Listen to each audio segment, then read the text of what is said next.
Hello there. Can I help you at all? I'm not sure I'm in the right place, actually. I'm interested in joining the local Green Party. Yes, you're in the right place, and I'm the man to talk to. I'm the main organiser. All right, good. Well, I'm new to the area, actually. I used to belong to a party up in the north, so I'm just trying to get involved here.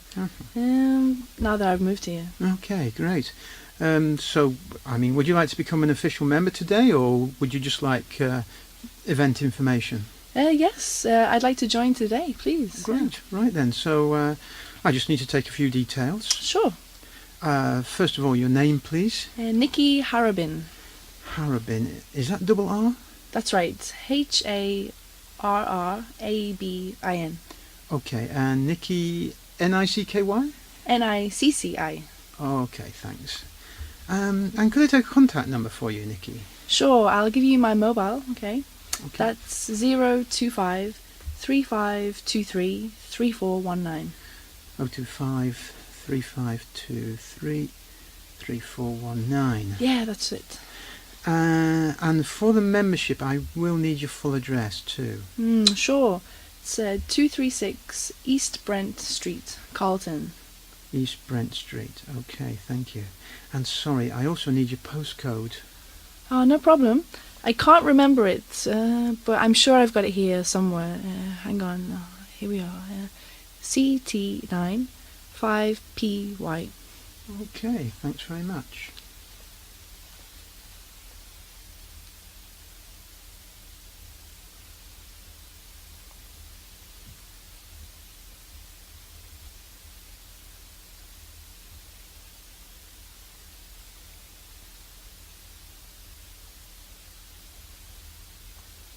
So could you tell me about some of the events you're organising? Yes, of course. We've got a couple of things coming up. Next weekend we're holding our quarterly meeting, so you're just in time for that. And then... Sorry, when's the meeting? On the 13th. It's a Sunday, and it's pretty much an all-day event, really. We start at 9:30, finish about 6ish. There's also a meal in the evening for those who are interested. Oh, right, okay. Sounds interesting, yeah. Yeah, actually, it would be a great opportunity for you to meet everyone. Well, most of the other members, anyway. And presumably we have to pay for the evening meal, yeah? Yes, but it's not expensive. We use a local hotel, and I think this month it'll be £15 a head. Oh, right, okay. And did you say there was another event soon? That's right. We're holding a rally on the 20th. We're protesting against the lack of effort from the local government regarding greenhouse emissions. They're just not doing enough in this part of the country. Oh, really? Well, I definitely want to come along to that as well, yeah. Okay, well, we're all meeting at 10 at the park entrance, just in front of City Hall.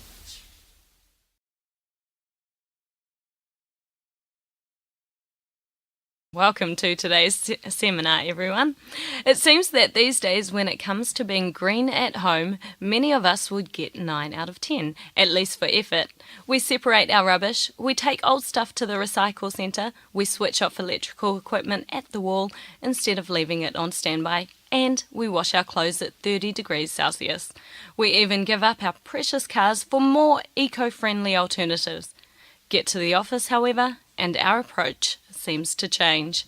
So, today we're going to look at some of the reasons we seem to be failing in the workplace in terms of being greener, and also look briefly at what measures we can take to improve the situation.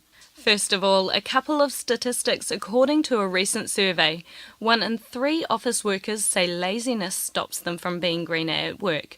In addition, only 11% of company buyers consciously choose green office supplies, and furthermore, just 34% of companies chose to consume less energy in a bid to reduce their working carbon footprint. If all that were not enough, 2/3 of office workers say they are not aware that their organisation has any environmental targets in place, and 1/3 of all UK companies still do not have any recycling facilities. So firstly, why the lazy attitude? Well, Professor Malcolm Johnson, an expert in people's behaviour in the workplace, believes it's all about responsibility, or what he refers to as the diffusion of responsibility. simply meaning we are all hoping someone else will do it. Another problem, according to Johnson, is that people who are green at home may not want to seem as an eco-nag by their colleagues. These people realise that there are a lot of people in their workplace and that not all these people share their outlook. So people who are green at home do not feel they have a right to push their beliefs at work. This seems to tie into another problem of being green at work, the problem of having many more people to take into account. For example, one of the quickest ways of lowering energy use is to reduce the office temperature to the recommended 19 degrees Celsius. Every degree higher apparently adds 10% extra to a company's fuel bill. But, as Johnson points out, in order to do this, we would have to negotiate the temperature with our other colleagues. The same would be true, of course, for lighting, and so this would mean crossing lines in our working relationships which we haven't crossed previously and which we don't have to cross at home.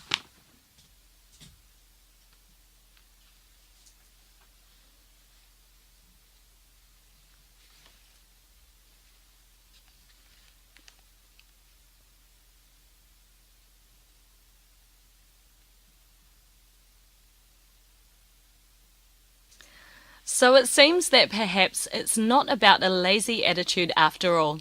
It seems to be more about us not feeling comfortable taking the initiative at work in fear of acting alone or fear of becoming unpopular. In terms of what can be done, it seems clear that the company needs to make the first move and get things out in the open. Most people are willing to put in the effort, but they need the company to take the lead. The good news is that it's much easier to speak about green issues with employees these days than in the past.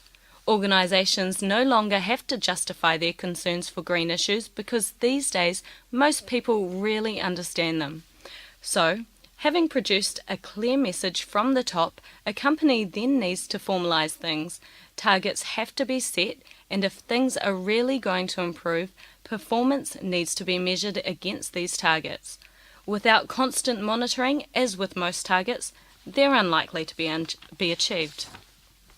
In addition, rewards need to be in place too. An example I particularly like is a system used by an Australian company who have taken to putting smiley face stickers on the desk of an employee each time he or she is seen to be doing a good job of recycling stuff, and a sad face sticker every time he or she is seen not to be doing so. It seems that people really do not want to get the sad face sticker, and so the system works really well. Okay then, before we finish, just a reminder of some of the practical steps we can all take in the workplace. Turning off your PC, printers and lights before you go home can make a huge difference. Frequently cleaning staff leave lights on at the end of their shift so that office workers who arrive early in the morning don't have to do so in the darkness, but clearly this can waste hours and hours of energy. Something else which frequently happens. Sorry, Brian. So how long do we have for the presentation? Between 25 and 30 minutes, and we can't go over or they'll just stop us. So, right, it must be under 30 minutes. But there is 5 minutes at the end for questions. Yes, I remember that. And does this one contribute to the final grade? Oh yeah, they're going to assess us. Okay, so we decided to focus on the carbon footprint. So what are we going to put in? We can't cover everything, can we? No, I don't think so. I don't think we should try. But we do need to include some of the basics like measuring the difference between carbon emissions and greenhouse gases. People always think they are one of the same. Yes, definitely. That's a very good point. Listen, should I make some notes on my laptop? Then I can email them to you when we finish? Good idea. Okay, so differentiate between greenhouse gases and carbon emissions. Do you think we ought to go into the background of this? I mean, how it all came about? I don't think we'll have time for that, and most people already know that anyway. Okay. I think it might be worth listing the other gases which are greenhouse gases. I mean, people believe there's just one, carbon dioxide. Good point. After that, should we move on to indirect emissions? Yeah, we definitely need to include both direct and indirect. So what do you think about giving some examples and then getting the audience to calculate the carbon footprint?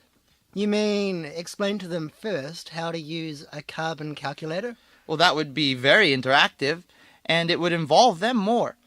I think it's a good idea. How much time would we need for that? Quite a bit. Look, shall we think about that one?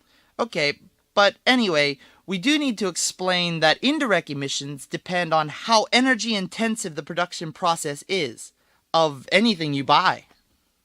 I think we need to do that. And how about a list of some of the high energy intensive products? Well, again, it's a question of time. Shall we come back to that when we've finished? Okay then.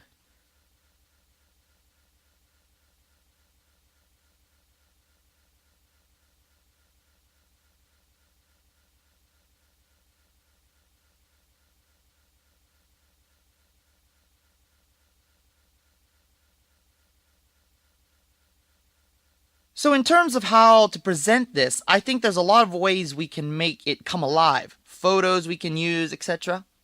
Yeah, I think so. And also because there'll be quite a few foreign students there, we need to make a PowerPoint presentation so they can follow it as easily as possible. Yes, that would help a lot. But we'll need a projector for that, won't we? Apparently we can borrow one from the film club. I can see to that. Okay, and what about photos of emissions from factories and cars? Something with impact, something that we can use to start with, Well, actually the Language Centre is a really good place for those. They have loads of flashcards there, and we can just scan a few of them onto a disc. Excellent. We'll need to give some hard figures for each point we're trying to make. For the introduction, to highlight the damage being done. So, current figures from a government body or association? Yes, it's going to be a bit weak without some data to back things up. Sure. Well, that's easy.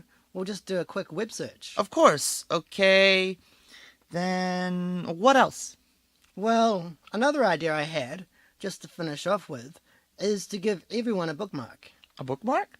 Yeah, a local printer I know offered to let me have enough for the presentation. They're really cool because they have a website address for the carbon footprint site on the back, and a kind of green fields, blue sky image on the front. What do you think? Unusual, but a really nice idea. Do we have to pay for it?